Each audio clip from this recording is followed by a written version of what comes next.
রাখি আমাদের আজকে যিনি মুখ্য আলোচক এবং প্রতি সপ্তাহের মুখ্য আলোচক পঙ্কজ বন্দ্যোপাধ্যায় মশাই আমাদের মধ্যে আছেন। পঙ্কজবাবু, আপনাকে নমস্কার জানাই। হ্যাঁ, নমস্কার। শুরু করুন পঙ্কজবাবু। দর্শক শ্রোতাদের নমস্কার। বংশীবদনবাবু, আপনি যে উত্থাপন করলেন কথাটির, এটি মূলত সেন্ট্রাল গভর্নমেন্টের ইউজিসি যে ডিপার্টমেন্ট আছে, তাঁরা সিদ্ধান্ত নিয়েছেন শ্রীরামকৃষ্ণের অন্যতম অন্তরঙ্গ পার্ষদ শ্রীমৎ স্বামী অভেদানন্দজির সার্ধশততম বর্ষ জন্মজয়ন্তী উপলক্ষে সারা দেশব্যাপী তাঁর যেই সন্ন্যাস জীবনের কর্মকাণ্ড সে বিষয়ে আলোকপাত করার সিদ্ধান্ত তারা নিয়েছেন। সেই সিদ্ধান্ত অনুযায়ী পশ্চিমবঙ্গের কলকাতায় এই প্রথম, আপনি যেটি বলছিলেন, ক্ষুদিরাম বোস সেন্ট্রাল কলেজ কর্তৃপক্ষ তারা এটি বাস্তবায়িত করলেন। তো সেখানে আমাদের পত্রিকার পক্ষ থেকে আমাকে আমন্ত্রণ জানানো হয়েছিল এবং এই আলোচনায় বহু সন্ন্যাসীও এসেছিলেন, যেমন দিল্লি রামকৃষ্ণ মিশনের সেক্রেটারি স্বামী শান্তনানন্দজি এসেছিলেন, রামকৃষ্ণ বেদান্ত মঠের জেনারেল সেক্রেটারি স্বামী পরমাত্মানন্দজি এসেছিলেন, আবার আলমবাজার মঠের যিনি সেক্রেটারি স্বামী শারদানন্দজি তিনি এসেছিলেন, সুদূর শিলিগুড়ি থেকে রামকৃষ্ণ বেদান্ত মঠের অন্যতম প্রবীণ সন্ন্যাসী সুলেখক ও বাগ্মী স্বামী আত্মবোধানন্দজি এসেছিলেন বিখ্যাত বাগ্মী এবং প্রখ্যাত সাংবাদিক তরুণ গোস্বামী মহাশয়, এরকম অনেকেই এসেছিলেন। জয়ন্ত ঘোষ এসেছিলেন সংবাদ প্রতিদিনের পক্ষ থেকে। তো এইভাবে এবং মাঝে মাঝে তো গান হয়েছে। ওই দিন আমরা স্বামী অভেদানন্দজির জীবন এবং তার দর্শন নিয়ে আলোচনা করেছি। তো সেই আলোচনারই অংশ বিশেষ আজকের আমরাও আমাদের বিবেক ভাবনা পত্রিকা প্রযোজিত এই অনুষ্ঠানে আমরা করব। তো আমরা অভেদানন্দকে নিয়ে আজকে আলোচনায় যেহেতু বসেছি, স্বাভাবিকভাবেই আমাদের ছাত্র, অভিভাবক, মায়েদেরকে, ভক্তিমতী মায়েদেরকে আমরা এই অভেদানন্দ সম্পর্কে কিছু কথা আজ শোনাতে চাই। আমাদের মধ্যে পঙ্কজবাবু সেই কাজটি করছেন। পঙ্কজবাবু, আপনি আজ অভেদানন্দ নিয়ে কিছু বলুন। আসলে যখন কোনো অবতার পুরুষ এই মর্তধামে আসেন, তখন তার লীলা সঙ্গিনী বা লীলা দল হিসাবে পার্শ্বদের তিনি নিয়ে আসেন। শ্রীরামকৃষ্ণ ভাব আন্দোলনের ক্ষেত্রে এই মুহূর্তে দুজনের নাম খুব মনে পড়ে যাচ্ছে। তাদের মধ্যে একজন হলেন সিস্টার নিবেদিতা এবং আরেকজন হলেন স্বামী অভেদানন্দ। এদের দুজনেরই জন্মটি একটি অসাধারণ, একই ফুলে গাঁথা। নিবেদিতার বাবা মা ঈশ্বরের কাছে একটা প্রার্থনা জানিয়েছিলেন যে যদি আমাদের একটি কন্যা সন্তান হয়, তাকে আমরা ঈশ্বরের কাজে নিযুক্ত করব। ঠিক সেইভাবেই স্বামী অভেদানন্দজির পিতামাতাও ঈশ্বরের কাছে প্রার্থনা জানিয়েছিলেন যে আমাদের যদি একটি সন্তান হয়, তাকে আমরা ঈশ্বরের কাজে নিবেদন করব। পরবর্তীকালে দেখা গেল এই দুজনেই শ্রীরামকৃষ্ণ ভাব আন্দোলনের সঙ্গে ওতপ্রোতভাবে যুক্ত হয়ে গেল। এই যেন পূর্ব নির্দিষ্ট একটি ঈশ্বরের পরিকল্পনা মাত্র। শ্রীরামকৃষ্ণের সঙ্গে যখন স্বামী অভেদানন্দজির দেখা হচ্ছে, তখন তার পূর্বাশ্রমের নাম হচ্ছে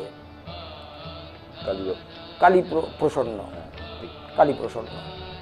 তো প্রথম দর্শনেই শ্রীরামকৃষ্ণ চিনতে পারলেন এবং শনাক্ত করলেন এবং স্বামী অভেদানন্দজিকে বললেন, তখন তিনি কালীপ্রসাদ, বললেন যে দেখ, তুই পূর্বজন্মে মহাযোগী ছিলিস, একটু বাকি ছিল, তাই তোকে আসতে হলো।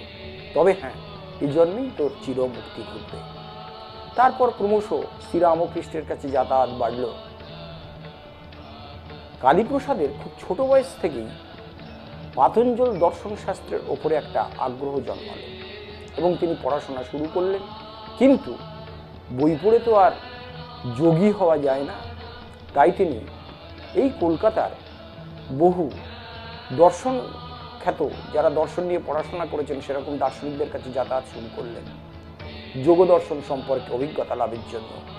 কিন্তু কোথাও গিয়ে তার মনের শান্তি হলো না। তারপরে তিনি সন্ধান পেলেন দক্ষিণেশ্বরে শ্রীরামকৃষ্ণের। তাকে একজন সন্ধান দিয়ে বললেন যে দেখো, তুমি যে যোগ নিয়ে কৌতূহলী হয়ে উঠেছ, এটি আধিকারিক গুরু ছাড়া করায়ত্ত করা সম্ভব নয়। তো তখন কালীপ্রসাদ জিজ্ঞেস করলেন, সেরম মানুষ কি আমাদের এখানে আছে? বললে, খুবই আছে। দক্ষিণেশ্বরে পরমহংস শ্রী রামকৃষ্ণদেব মহাযোগী, তার কাছে গেলে তোমার কৌতূহল নিবৃত্তি হতে পারে। সেই একটি আশা নিয়ে কালীপ্রসাদ ছুটে গেলেন দক্ষিণেশ্বরে শ্রী রামকৃষ্ণের কাছে, এবং রামকৃষ্ণ দেখা মাত্রই তার মনের ভাব বুঝতে পারলেন এবং বলে দিলেন যে তুই গত জন্মে মহাযোগী ছিলিস, একটু বাকি ছিল, এই জন্মে সেটি তোর স্বাদ পূর্ণ হবে। এবং শ্রীরামকৃষ্ণ তো যোগী সম্রাট, তিনি কালীপ্রসাদকে জিহ্বা বার করতে বললেন এবং সেই জিহ্বায় একটি মন্ত্র লিখে দিয়ে বললেন, যা, তোর যোগদীক্ষা হয়ে গেল, এবার থেকে তুই সব কিছু বুঝতে পারবি ঈশ্বরের কি লীলা। এটা তখন কালীপ্রসাদ খুব একটা নিতে পারলেন না, ভাবলেন সে আবার কি। কিন্তু পরের দিনই একটি অসাধারণ ঘটনা কালীপ্রসাদের জীবনে ঘটে গেল। তিনি ধ্যান করতে বসেছেন। ধ্যান করতে বসে দেখলেন যে তিনি বহু ঊর্ধ্বাকাশের দিকে শোঁ শোঁ করে এগিয়ে যাচ্ছেন এবং এক মহাজ্যোতির সমুদ্রের মাঝখানে গিয়ে তিনি বসলেন। তারপরে যে দর্শনটি হলো সেটি অভূতপূর্ব। দেখলেন শুধু ভারতবর্ষের বিভিন্ন দেবদেবী নয়, সারা পৃথিবী জুড়ে যত ধরনের অবতার পুরুষগণ এসেছেন সবাই গোল হয়ে বসে আছেন, আর তার মাঝখানে শ্রীরামকৃষ্ণদেব বিরাজিত। এইটি শুধু দর্শন হলো না তার, তিনি দেখলেন এই সমস্ত দেব দেবী অবতার পুরুষগণ একে একে শ্রীরামকৃষ্ণের বুকে মিলিয়ে গেলেন। সপ্তটি দেখার পর তিনি দক্ষিণেশ্বরে ছুটে এলেন। এই দর্শনটি হওয়ার পর এসে শ্রীরামকৃষ্ণকে সমস্ত বিষয় খুলে বললেন। শ্রীরামকৃষ্ণ তখন বললেন, তোর ঠিক ঠিক দর্শন হয়েছে, এই জন্মেই তোর বৈকুণ্ঠ দর্শন হয়ে গেল। তবে হ্যাঁ, এই দর্শন তোর আর জীবনে হবে না, আর এই দর্শন মানেই জানবি তোর মুক্তি। এরপরে শ্রীরামকৃষ্ণ তার অন্যান্য পার্শ্বদের যেভাবে তৈরি করলেন ঠিক সেভাবেই অভেদানন্দজিকে তৈরি করতে লাগলেন।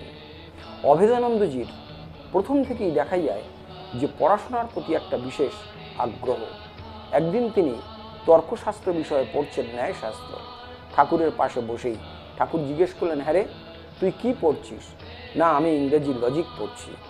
ঠাকুর জিজ্ঞেস করলেন, ওতে কি বলে? তখন অভেদানন্দজি বললেন, এটা হচ্ছে যুক্তির বিষয়, যুক্তি দিয়ে সব কিছুকে বোঝা।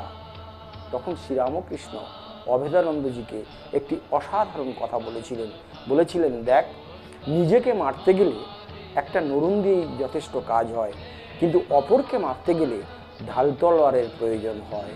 অর্থাৎ বুঝিয়ে দিলেন যে তুমি যদি নিজের মুক্তি চাও তাহলে একটা নরুনই যথেষ্ট, কিন্তু জগতে যদি তুমি লোকশিক্ষা দিতে যাও সেখানে ঢাল তলোয়ার অর্থাৎ জ্ঞানের প্রয়োজন আছে। আর জ্ঞান কোথা থেকে আসবে? লেখাপড়ার মধ্যে দিয়ে আসবে। শুধু তাই নয়, শ্রীরামকৃষ্ণ বললেন যে আমার এতগুলো ছেলে আছে, কিন্তু তার মধ্যে এই কালীপ্রসাদ প্রথম লেখাপড়ার প্রচলন করলেন, এবং ও হলো নরেনের পরে বুদ্ধিমান ছেলে, ও একটা নতুন মত চালাতে পারে। তাই পরবর্তীকালে আমরা দেখি স্বামী বিবেকানন্দ যেমন সারা পৃথিবীতে শ্রীরামকৃষ্ণের বাণী প্রচার করে মানুষকে শান্তির পথ দেখিয়েছেন, ঠিক তারপরেই গুরুভাই বিবেকানন্দের পথ অনুসরণ করে স্বামী অভেদানন্দ সারা পৃথিবীতে ভারতীয় বেদ, বেদান্ত, দর্শন, যোগ ও শ্রীরামকৃষ্ণের বাণী প্রচার করেছেন। এবং পরবর্তীকালে যখন উনি বেলুড় মঠে ফিরে এলেন, ওনাকে সহ সভাপতি করা হলো বেলুড় মঠের। তারপরে কি একটা হলো, হয়তো ঠাকুরের নির্দেশ ছিল, তিনি নিজে বেলুড় মঠ থেকে বেরিয়ে গেলেন এবং গিয়ে একটি নতুন সংস্থা স্থাপন করলেন, শ্রীরামকৃষ্ণ বেদান্ত মঠ। অর্থাৎ ঠাকুরের যে সেই পূর্ব নির্দিষ্ট ভবিষ্যৎ বাণী তা মিলে গেল।